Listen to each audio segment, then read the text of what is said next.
कमल दहे दहे बेली फूल फूलल और फूलल कचनार हे कमल दहे दहे बेली फूल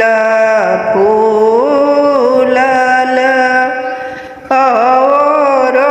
फूलल कचनार हे फूल लोढ़ गेला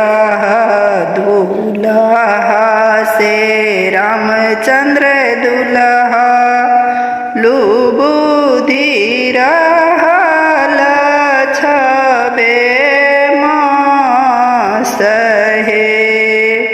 फूल लोढ़ गेला दूल्हा से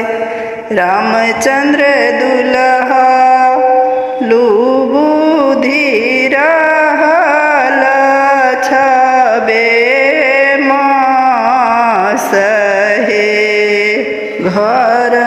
सब बहार भेली कनिया सुहाबे नैना सझर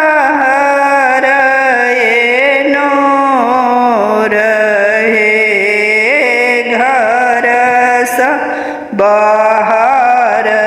भेली कनिया सुहाबे नैना सझर नोर हे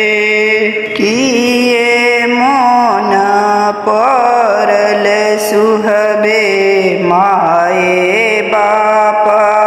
बहिनी किए मन परल पंडित भाई किए मन परल सुहबे माए बाप बहिनी किए मन परल पंडित भाई हे